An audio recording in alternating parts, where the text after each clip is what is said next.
नमस्कार, मैं हूं आमोद श्रीवास्तव।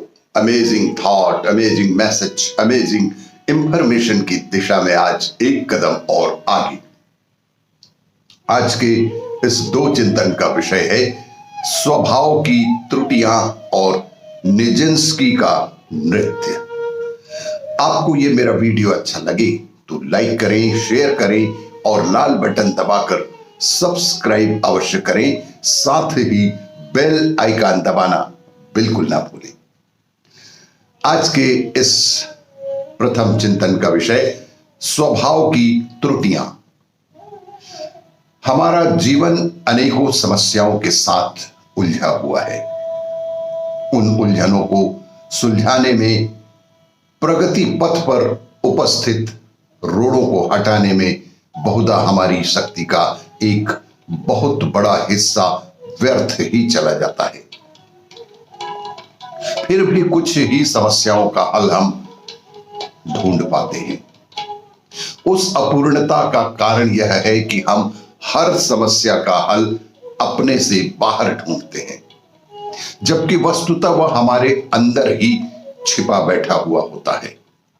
यदि हम कोई आकांक्षाएं करने से पूर्व अपनी सामर्थ्य और परिस्थितियों का अनुमान करें तो उनका पूर्ण होना विशेष कठिन नहीं है। एक बार के प्रयत्न में न सही, सोची हुई अवधि में न सही, पूर्ण अंश में न सही, आगे पीछे न्यूनाधिक सफलता इतनी मात्र में तो मिल ही जाती है कि काम चलाओ संतोष प्राप्त किया जा सकता है। पर यदि आकांक्षा के साथ साथ अपनी क्षमता और स्थिति का ठीक अंदाजा ना करके कोई बहुत बड़ा चढ़ाकर लक्ष्य रखा गया है तो उसकी स्थिति कठिन ही है। उसे पूर्ण कर पाना, उस लक्ष्य को प्राप्त कर पाना कठिन ही होता है। ऐसी दशा में असफलता एवं खिन्नता भी स्वाभाविक ही है। पर यदि अपने स्वभाव में आगे पीछा सोचना, परिस्थिति के अनुसार मन चलाने की दूरदर्शिता हो तो उस खिन्नता से भी आसानी से बचा जा सकता है। और साधारण रीति से जो उपलब्ध हो सकता है, अपने स्वभाव की त्रुटियों का निरीक्षण करके उनमें आवश्यक सुधार करने की यदि हम तैयार हो जाएं तो जीवन की 3/4 से अधिक समस्याओं का हल हमें तुरंत ही अपने भीतर प्राप्त हो जाएगा।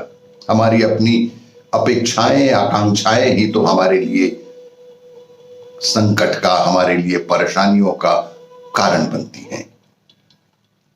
कम से कम अपेक्षा रखें, अधिक से अधिक सुख पाएं। आज के इस दूसरे चिंतन का विषय निजिंस्की का नृत्य। पश्चिम का एक बहुत बड़ा नर्तक हुआ जिसका नाम था निजिंस्की। निजिंस्की ऐसी छलांगे भरता था कि वैज्ञानिक भी चकित हो जाते थे, क्योंकि गुरुत्वाकर्षण के कारण वैसी छलांगे हो ही नहीं सकती, ऐसा वैज्ञानिकों का मानना है। और साधारण अवस्था में निजिंस्की भी वैसी छलांगे नहीं भर सकता था। वह कहता भी था कि जब वह घटती है तब घटती है, जब मैं होता ही नहीं तब वह घटता है। इस पर जानकारों का कहना है यही तो योग का पुराना सूत्र है, यह तो तंत्र का पुराना आधार है। निजिंस्की को कुछ पता नहीं वह क्या कर रहा है। अगर उसे पूरब के शास्त्रों का पता होता तो वह व्याख्या कर भी पाता। विज्ञान कहता है कि न्यूटन ने खोजा वृक्ष के नीचे बैठे बैठे कि गिरा फल, और न्यूटन को ख्याल आया कि हर चीज ऊपर से नीचे की तरफ गिरती है। पत्थर भी हम ऊपर की तरफ फेंकें तो वह नीचे आ जाता है। तो जरूर जमीन में कोई गुरुत्वाकर्षण, कोई ग्रेविटेशनल फोर्स होना चाहिए। जमीन खींचती है चीजों को अपनी तरफ, जमीन हमेशा ही खींच लेती है। न्यूटन ने एक बात देखी, वही दिखाई पड़ता है जो हम देखने को तैयार होते हैं। हमारे जीवन में जो कुछ भी होता है वह जो हम चाहते हैं वही होता है। भगवान श्री कृष्ण कुछ और देखे थे। उन्होंने यह देखे कि ऐसी कुछ घड़ियां हैं जब अहंकार नहीं होता तो आदमी ऊपर की ओर उठने लगता है। हमारे भीतर के अहंकार को, अहम को यदि हम खत्म कर दें तो निजिंस्की की तरह हम भी हवा में छलांगे लगा सकते हैं।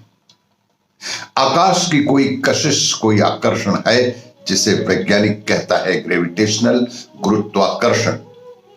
ऐसे अंतरम को मनुष्यों ने कहा है प्रभु का आकर्षण। ऊर्ध्व आकर्षण, ऊपर की ओर उतरती कोई ऊर्जा और खींचने लगती है ऊपर की ओर, और इसे ही ग्रेस या ईश्वर का प्रसाद कहते हैं।